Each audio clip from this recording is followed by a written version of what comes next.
وادی رضا کی کوہ ہمالا رضا کا گئے اور جس سمت دیکھیے وہ علاقہ رضا کا گئے. بسم اللہ الرحمن الرحیم. الحمد للہ رب العالمین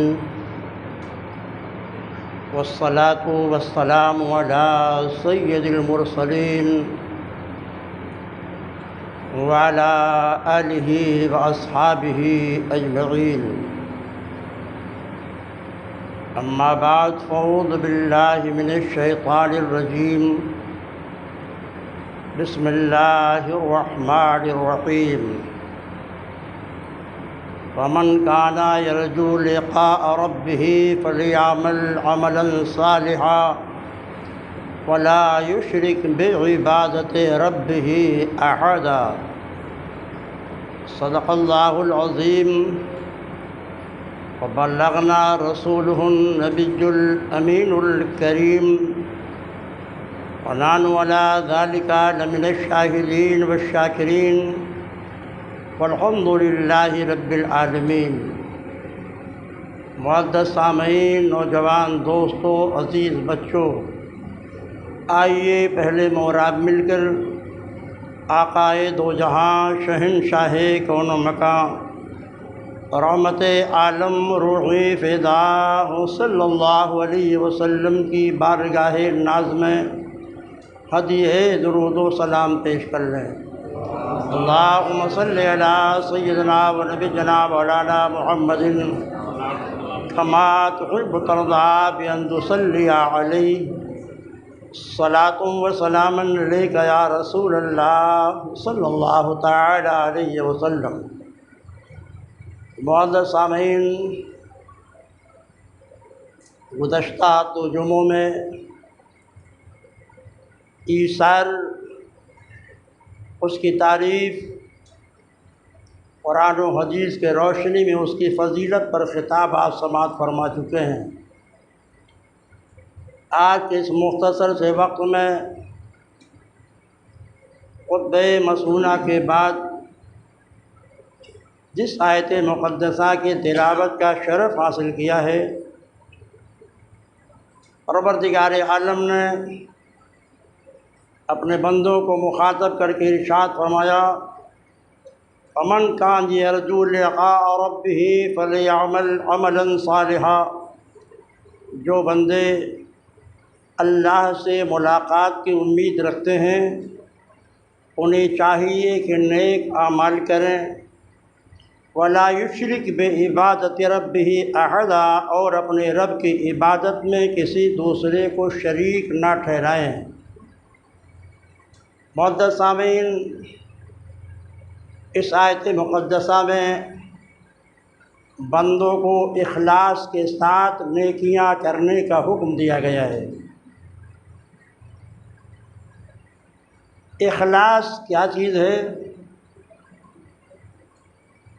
کوئی بھی بڑے سے بڑا عمل، خواہ کتنی بڑی نیکی کیوں نہ ہو، ایمان کے بعد نماز سب سے افضل العبادات ہے.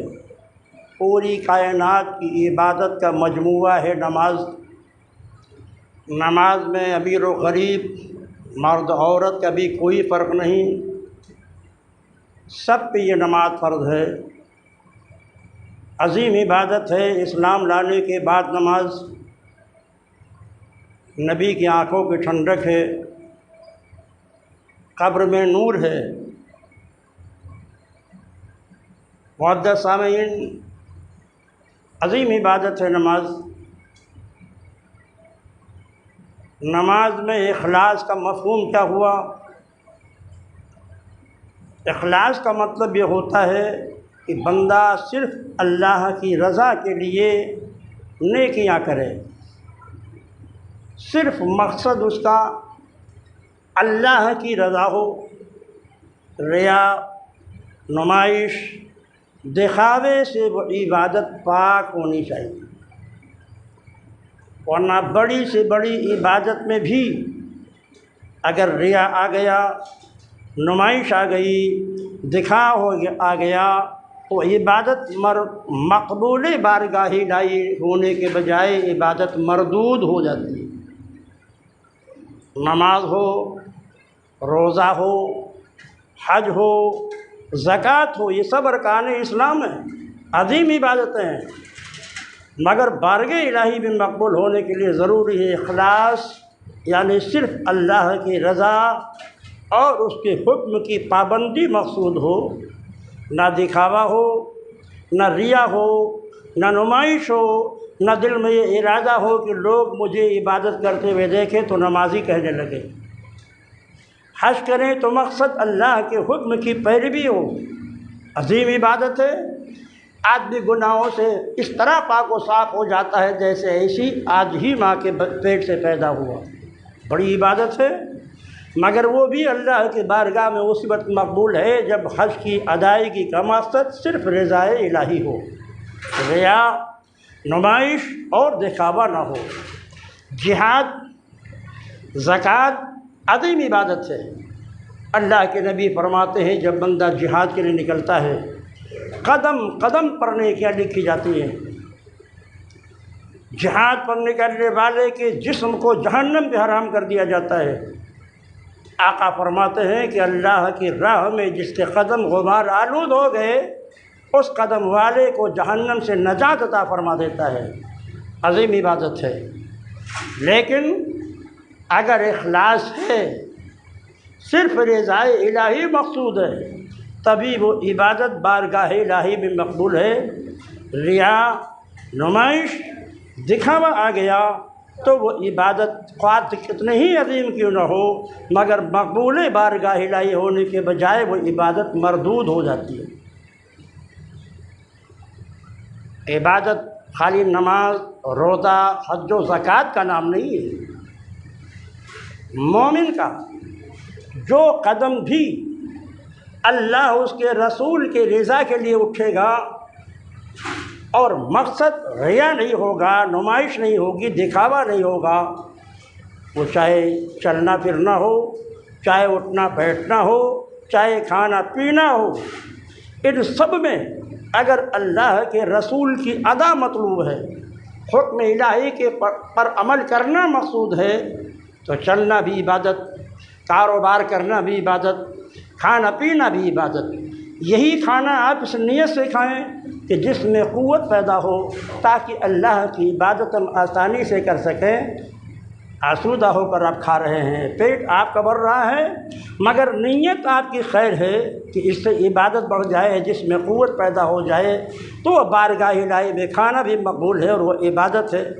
لیکن اگر مقصود یہ ہو کہ جس میں قوت پیدا ہو تاکہ ہم چوری کریں، تاکہ ہم زنا کریں، چاہے کہ ہم شراب پئیں، یہی کھانا آپ کے لیے باعث گناہ بن گیا۔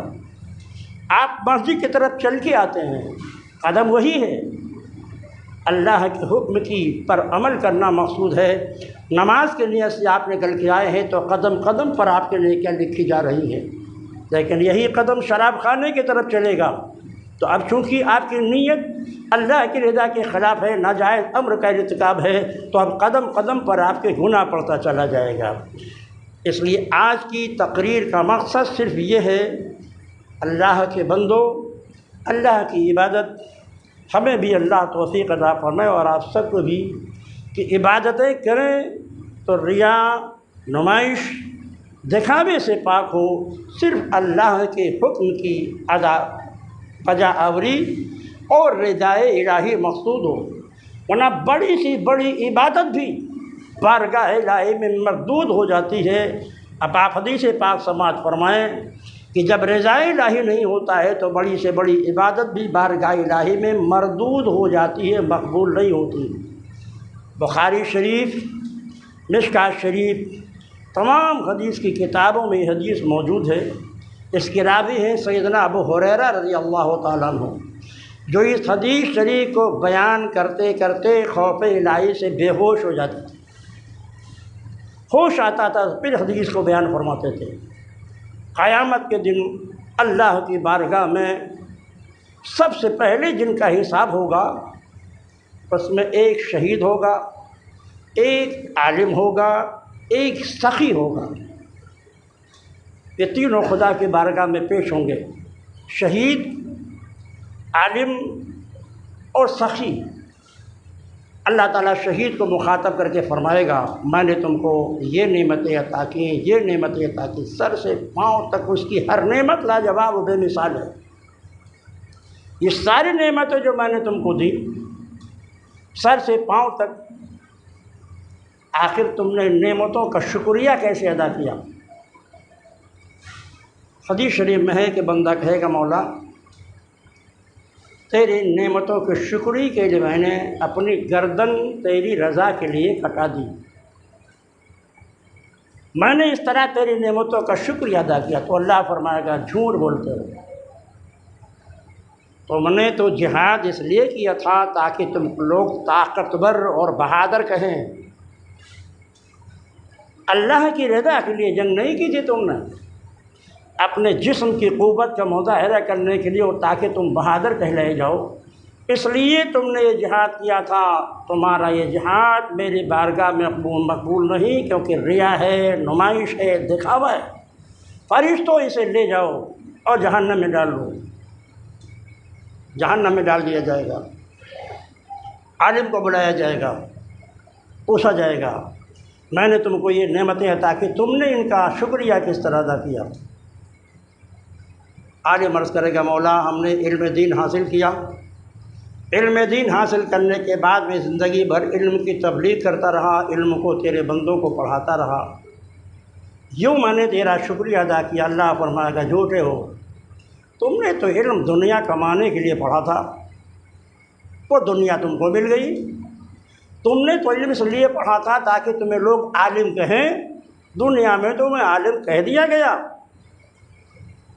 تعلیم و تبلیغ میں تم مخلص نہیں تھے، فرشتوں لے جاؤ اسے بھی جہنم میں ڈال دو، وہ عالم بھی جہنم میں ڈال دیا جائے گا۔ پھر سخی کو بلایا جائے گا اور وہ سخی بارگاہ الہی میں حاضر ہوگا۔ اللہ تعالیٰ اسے فرمائے گا میں نے تمہیں فلاں فلاں فلاں فلاں نعمتیں عطا کی، آخر تم نے نعمتوں کا شکریہ کس طرح ادا کیا؟ وہ سخی کہے گا مولا تیری دی ہوئی دولت کو میں نے تیری راہ میں خرچ کیا، غریبوں کی دی، فقیروں کی دی، مسکینوں کو دیا، یوں میں نے تیرے مال کا شکریہ ادا کیا۔ اللہ فرمائے گا جھوٹے ہو، تم نے یہ سب کام اس لیے کیا تھا تاکہ تمہیں دنیا میں سخی کہا جائے، اور دنیا میں سخی کہہ دیا گیا۔ ابو ہریرہ اس حدیث کو بیان کرتے ہوئے فرماتے ہیں بے ہوش ہوتے ہیں اور جب ہوش میں آتے ہیں تو اس حدیث کو مکمل کرتے ہیں۔ معزز سامعین، اللہ کی راہ میں جہاد عظیم عبادت ہے، علم دین کی تعلیم عظیم عبادت ہے، اللہ کی دولت کو اسی کی راہ میں خرچ کرنا عظیم عبادت ہے، مگر یہ ساری عبادتیں کیوں بارگاہ الہی میں مقبول ہو گئی؟ کیونکہ نیت میں اخلاص نہیں تھا۔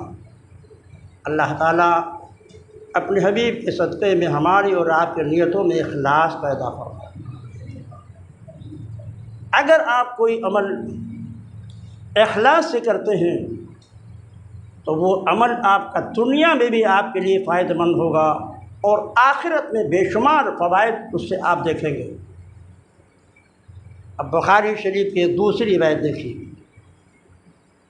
آقا کائنات صلی اللہ علیہ وسلم نے مجمع صحابہ میں بنی اسرائیل کے 3 شخصوں کا تذکرہ کرتے ہوئے ارشاد فرمایا کہ یہ 3 شخص ایک ساتھ چلے، راستے میں شدید بارش آ گئی، بارش سے بچنے کے لیے تینوں پہاڑ کے غار میں جا کے چھپ گئے۔ جیسے یہ تینوں غار میں پہنچے، اوپر سے ایک بڑا پتھر گرا اور اس نے غار کے منہ کو بند کر دیا۔ اب انہیں اپنی قبر محسوس ہونے لگی، وہ غار کوئی راستہ نہیں، کوئی روشنی، ہوا تک وہاں نہیں پہنچ رہی ہے۔ اس ناگہانی مصیبت میں جب یہ گرفتار ہوئے تو تینوں بندے آپس میں گفتگو کرتے ہیں کہ بھائیو، اگر زندگی میں تم نے کوئی کام اللہ کی رضا کے لیے کیا ہو اخلاص کے ساتھ، اسی عمل کو بارگاہ الہی میں تم وسیلہ بناؤ، تبھی اس پریشانی سے تمہیں نجات مل سکتی ہے۔ آپس میں طے ہو گیا، پناہ دعا مانگے اور ہم لوگ آمین کہتے ہیں۔ ایک شخص اللہ کی بارگاہ میں عرض کرتا ہے مولا تجھے اچھی طرح معلوم ہے کہ میرے والدین بوڑھے تھے، میں بکریوں کا چرواہا تھا، شام کو جب بکریاں چرا کے میں گھر آتا تھا تو سب سے پہلے دودھ دو کر اپنے ماں باپ کو پلاتا تھا، اخلاص کے ساتھ، بغیر کسی ریا، گھر میں کوئی دیکھنے والا نہیں تھا۔ ماں باپ کی عظمتوں کی وجہ سے میں سب سے پہلے دودھ کا پیالہ انہیں پیش کرتا تھا، جب وہ پی لیتے تھے تب میں اپنے بیوی اور بچوں کو دیا کرتا تھا۔ ایک دن چراگاہ سے آنے میں مجھے تاخیر ہو گئی، میرے ماں باپ بوڑھے تھے، سو گئے۔ جب وہ سو گئے اور پیالہ لے کر ان کے پاس پہنچا، دیکھا دونوں سو رہے ہیں، میرے بچے بھوک سے تڑپتے رہے، مگر میں نے اپنے بچوں کی بھوک کا کوئی خیال نہیں کیا، والدین کی عظمتوں کی وجہ سے، کیونکہ مجھے یہ معلوم تھا کہ اگر یہ دودھ نہ پئیں گے تو کمزوری ان کی اور بڑھ جائے گی۔ پوری رات دودھ کا پیالہ لے کر والدین کے سرہانے میں کھڑا رہا، اے اللہ یہ عمل میں نے صرف تیری رضا کے لیے کیا تھا، اسی عمل کو تیری بارگاہ میں واسطہ بناتا ہوں، اے اللہ اس مصیبت سے ہمیں نجات دے دے۔ دونوں ساتھیوں نے آمین کہا۔ بخاری شریف کی روایت میں ہی سرکار فرماتے ہیں کہ خود بخود چٹان تھوڑا سا کھسک گیا، اندر روشنی جانے لگی، ہوا اندر جانے لگی۔ پھر دوسرا بندہ اٹھا، اس نے اللہ کی بارگاہ میں دعا مانگی، مولا میں نے اپنی ایک چچازاد بہن پر عاشق تھا، میں اس کے نفس پر قابو پانا چاہتا تھا، اس نے شرط رکھا کہ 100 دینار کما کر کے دو تبھی ہم تمہیں اپنے نفس پر قابو دیں گے۔ بڑی محنت کی میں نے، 100 دینار میں نے کمایا اور لانے کے بعد اس سچی ذات بہن کے ہاتھ پہ رکھ دیا تو اس نے مجھے اپنے نفس پر قابو دے دیا، لیکن جیسے ہی میں صحبت کی نیت سے اس کے پاس بیٹھا، اس کے زبان سے نکلتا ہے، بندے خدا سے ڈر اور مہر کو مت توڑ، اے اللہ تیرا نام سنتے ہی میرے اوپر تیرے قہر و جلال کا غلبہ ہوا۔ میں نے وہ 100 دینار اسے معاف کر دیا اور توبہ کرتے ہوئے میں وہاں سے نکل آیا۔ اے اللہ یہ عمل اگر میں نے تیری رضا کے لیے کیا ہے تو اس مصیبت سے ہمیں نجات عطا فرما۔ روایت میں ہے کہ جب اس نے دعا مانگی تو چٹان خود بخود اور ہٹ گیا، مگر ابھی اس لائق نہیں تھا کہ اسے نکلا جا سکے۔ پھر تیسرے شخص نے دعا مانگی، اے اللہ میں نے ایک ملازم اور مزدور رکھا تھا، 3 سا چاول پر اس کا معاوضہ طے ہوا تھا، دن بھر اس نے کام کیا، شام کو جب معاوضہ لینے کی بات آئی تو اس مزدور نے معاوضہ میرے پاس چھوڑ دیا اور وہ لاپتہ ہو گیا۔ میں نے سوچا یہ ملازم ایک مومن ہے، اس کا یہ 3 سا دھان میرے پاس محفوظ ہے، لاؤ اسے خیر خواہی کے تحت زمین میں بو دیں۔ میں نے زمین میں بو دیا، بہت غلہ تیار ہوا، اس غلے سے میں نے جانور خریدے، غلام خریدا۔ ایک زمانے کے بعد وہ شخص آیا اور اس نے کہا کہ میری مزدوری مجھے دو، تو میں نے عرض کیا کہ یہ جتنے جانور ہیں، مویشی ہیں، یہ جو ان کا چرواہا ہے، یہ سب تمہارا ہے، اسے لے جاؤ۔ اس نے کہا کیا مجھ سے مذاق کرتے ہو؟ میرا معاوضہ تو صرف 3 سا دھان تھا۔ کہا نہیں، یہ سب تمہارے ہی پیسے کا ہے۔ اے اللہ میں نے وہ سب اس کے حوالے کر دیا صرف تیری رضا کے لیے، اگر میرا عمل تیری رضا کے لیے تھا تو اے اللہ مجھے اس مصیبت سے نجات دے دے۔ بخاری شریف کی روایت میں سرکار فرماتے چٹان ہٹ گیا اور یہ تینوں بسلامت غار سے باہر آ گئے۔ اخلاص کا عمل آپ نے دیکھا کہ دنیا میں بندے کو کس طرح فائدہ پہنچاتا ہے کہ بڑی سی بڑی مصیبت بھی اگر آتی ہو اور بندہ مومن اپنے اسی اخلاص کے ساتھ کیے ہوئے نیک عمل کو اللہ کے بارگاہ میں وسیلہ بنا کے عرض کرے تو اللہ اس مصیبت سے اسے نجات عطا فرماتا ہے۔ یہ تو دنیا کا فائدہ ہوا، آخرت میں کتنا فائدہ ہوگا؟ ایک اور حدیث پاک آپ سماعت فرمائیں، سرکار دو عالم صلی اللہ علیہ وسلم کا ارشاد ہے، قیامت پہ ایک بندے کو لایا جائے گا، فرشتے اس کے دائیں ہاتھ میں اس کے نام اعمال دے دیں گے۔ اب وہ نام اعمال دیکھے گا اس میں حج بھی لکھا ہوا ہے، عمرہ لکھا ہوا ہے، صدقہ لکھا ہوا ہے، زکوٰۃ لکھی ہوئی ہے، حالانکہ میں نے یہ کام دنیا میں کیا ہی نہیں تھا، نہ میں نے حج کیا، نہ میں نے عمرہ کیا، نہ میں نے زکوٰۃ دی، میں مال ہی نہیں تھا میرے پاس، مگر اس میں سب کچھ لکھا ہوا ہے میرے نام اعمال میں کہ بندے نے حج کیا ہے، بندے نے عمرہ کیا ہے، بندے نے زکوٰۃ دی ہے، بندے نے صدقہ دیا ہے۔ تو اس بندے نے، جس فرشتے نے اس کے ہاتھ میں نام اعمال دیا تھا، اس کو بلاتا وہ کہتا بھئی یہ لے جاؤ میرے پاس سے، یہ میرا نام اعمال نہیں ہے، کیونکہ اس میں تو ایسی عبادتیں لکھی ہیں جس کو میں نے کیا ہی نہیں ہے۔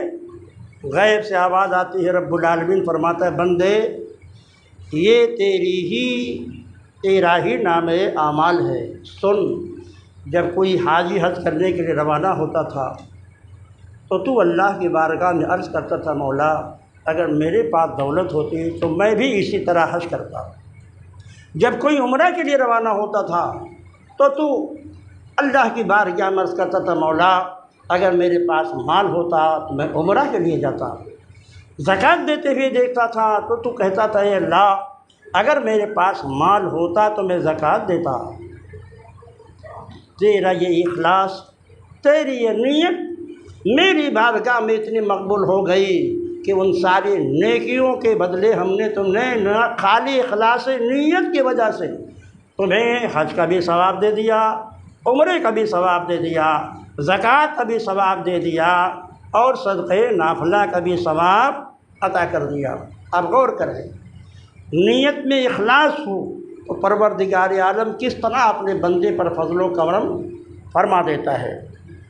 ایک اور روایت آپ ملاحظہ فرمائیں، آقا کائنات صلی اللہ علیہ وسلم ارشاد فرماتے ہیں کہ میدان قیامت میں ایک بندہ آئے گا، پہاڑوں کے برابر اس کی نیکیاں ہوں گی، بڑا خوش ہوگا اپنے نیکیوں کو دیکھ کر، اتنی نیکیاں میرے نام اعمال میں ہیں، پہاڑوں کے برابر نیکیاں ہوں گی، بڑا خوش ہوگا بندہ، یہ ساری نیکیاں ہماری ہے، میں نے کیا تھا۔ پھر فرشتہ اعلان کرے گا میدان محشر میں کہ اگر کسی بندے کا حق اس شخص پر باقی ہو تو آؤ اور اپنے اس حق کے بدلے میں اس بندے کی نیکیاں لے جاؤ۔ سرکار فرماتے ہیں دنیا میں جن لوگوں کا حق اس نے مارا ہوگا وہ لوگ قیامت میں آئیں گے اور اپنے اس حق کے بدلے میں اللہ اپنے فرشتوں کو حکم دے گا کہ اس کے نیکیاں انہیں دیتے جاؤ۔ لوگ آتے جائیں گے، اس کے نیکیاں لیتے جائیں گے، یہاں تک کہ وہ پہاڑوں کے برابر جو اس کی نیکیاں تھیں وہ سب ختم ہو جائیں گی۔ اب یہ بندہ ہکا بکا ہو کر کھڑا ہوگا کہ میرے پاس تو کچھ بھی نہیں رہا، اللہ کے خوف سے ڈرے گا کہ اب جہنم میں سے بھیج دیا جائے گا۔ پھر اللہ ارشاد فرمائے گا، یہ بندے تیرا ایک خزانہ میرے پاس ایسا ہے جسے میں نے اپنے بند فرشتوں سے بھی پوشیدہ رکھا تھا، کوئی نہیں جانتا ہے تیرا وہ خزانہ سوائے میرے۔ وہ خزانہ یہ ہے کہ تو نے فلاں کام صرف اللہ کی رضا کے لیے کیا تھا، اخلاص کے ساتھ تو نے کیا تھا، فرشتوں کو بھی اس کا علم نہیں تھا، خالی تیری نیت تھی اخلاص کی۔ میں اسی نیت کی اخلاص کی برکت سے تیرے تمام گناہوں کو مٹا دیتا ہوں اور تو جنت میں چلا جا۔ اے عزیزو، چھوٹے سے چھوٹا کام بھی، چھوٹی سے چھوٹی عبادت بھی اگر اخلاص کے ساتھ کر دیا جائے تو اللہ کی بارگاہ میں اس کا بڑا رتبہ ہے۔ راستے سے تکلیف دہ چیز کو ہٹا دینا معمولی کام ہے، مگر بخاری شریف میں ہے کہ ایک شخص نے محض خاردار درخت کانٹا پڑا ہوا تھا، اس نے ہٹا دیا تھا راستے سے کہ مومن یہاں سے گزرے کہ کسی کو تکلیف نہ ہو، پروردگار عالم نے اسی نیکی کی بنیاد پر اسے جنت بھیج دیا۔ ایک بدکار عورت تھی، گناہوں میں ڈوبی، راستے سے گزر رہی تھی،